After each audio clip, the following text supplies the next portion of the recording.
An entire island rises out of the Atlantic Ocean as one active volcano. It has burned fields, buried homes, and forced people to run from lava more than once.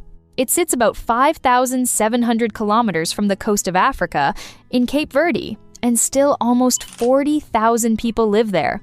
That is the part that feels hard to explain. Fogo Island has given its people hunger, ash, and loss. Yet generation after generation, they stay, return, and rebuild. By the end of this video, you'll know why this works and how to apply it with what you already have. Fogo Island is not just an island with a volcano on it. The island itself is the Volcano. At its center stands Pico do Fogo Volcano, an active stratovolcano and the highest point in all of Cape Verde, reaching 2,829 meters, or 9,281 feet, according to the Geological Society of America. That height shapes the whole island. It controls the skyline, the weather, the roads, the farms, and the danger. The threat is not a mystery. Pico do Fogo volcano has erupted again and again. The eruptions named in the research came in 1680, 1857, 1951, 1995, and 2014. This is not ancient legend or local fear passed down without proof. The mountain has a record. People on Fogo Island live with a volcano that has shown, over centuries, exactly what it can do. That history matters because Fogo Island is not empty land. According to the Instituto Nacional de Estatística de Cabo Verde, the island had about 40,000 residents in 2021, with a population density of about 119 people per square kilometer. For a place built around an active volcanic cone, that is a lot of people choosing to stay close to risk. The usual picture of life on Fogo Island can be misleading. Most of the population does not live high on the volcano's inner slopes. Most people live lower down, especially in places like São Felipe on the coast. São Felipe faces the Atlantic Ocean, away from the crater floor that takes the worst of the lava. That distinction keeps this story honest. The whole island lives with volcanic risk, but not everyone lives in the direct path of a new flow. The most exposed community is Chã das Caldeiras caldera. Around 1,000 people live there, inside the caldera itself, in the shadow of Pico do Fogo Volcano. This is the place that turns an abstract danger into a daily fact. To live in Chã das Caldeiras caldera is to live where the ground has already proven it can split, heat, and move. The villages of Portela and Bangueira stood there before the last major eruption in the research. People built homes, roads, farms, and guest houses in a place that can be erased by one event. And in 2014, that is exactly what happened. Pico do Fogo volcano erupted and stayed active for 77 days. The lava buried Portela and Bangueira. Not damaged, not narrowly missed, buried. In any other place, that might sound like the end of the story. A community is destroyed, people are evacuated, and nobody comes back. But that is where Fogo Island breaks the logic outsiders often bring to places like this. The common belief is simple. If land keeps destroying homes, people leave for safer ground. On paper, that sounds reasonable. Yet Fogo Island shows that people do not choose home on paper.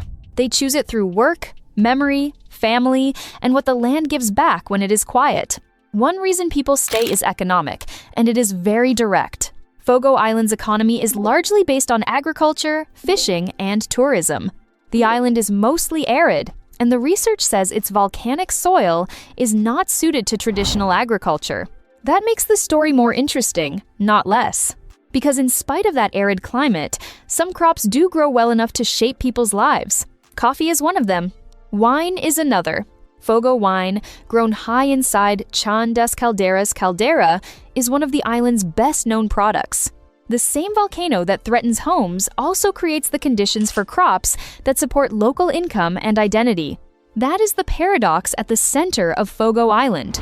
The ground is dangerous, but it is also productive in very specific ways. Local farmers and artisans help power island markets and tourism through coffee, wine, and other goods. The research also notes rice among local products. So when people rebuild in the caldera, they are not only returning to a memory, they are returning to farmland, to vines, to work, and to a place where they know how to live. Tourism adds another layer. According to the Cape Verde National Institute of Tourism, More than 800,000 tourists visited Cape Verde in 2019.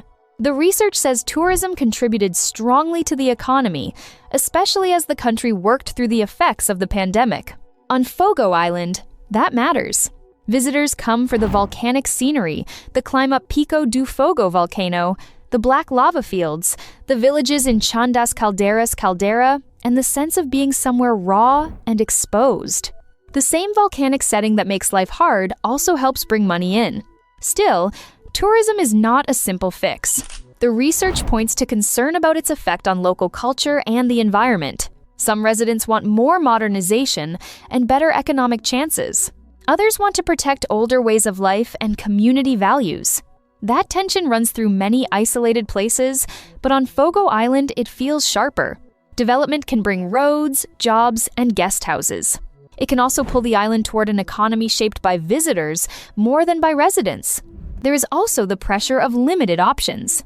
Cape Verde's unemployment rate was about 12% in 2020, according to the World Bank.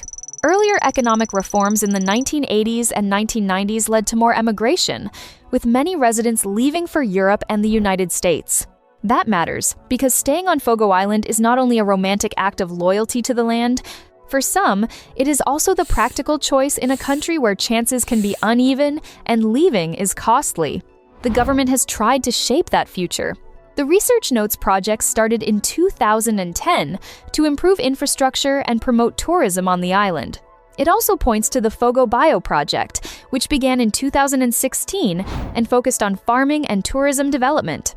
After the shock of the COVID-19 period in 2020 and 2021, recovery efforts pushed tourism promotion again. As of 2023, the research says there were efforts to revive tourism and local agriculture, along with support for more sustainable tourism and better transport links. All of that explains part of why people stay, but it does not explain the strongest image from Fogo Island. People rebuilding homes directly on lava that had only recently buried the old ones. That choice is not easy to fit into a neat economic chart.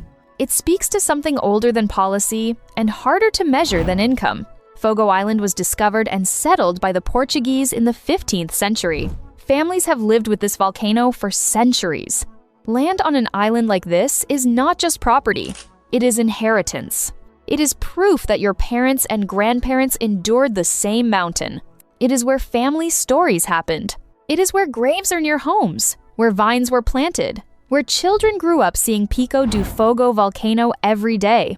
When people from Chã das Caldeiras caldera return after an eruption, they are not only choosing a place, they are choosing continuity.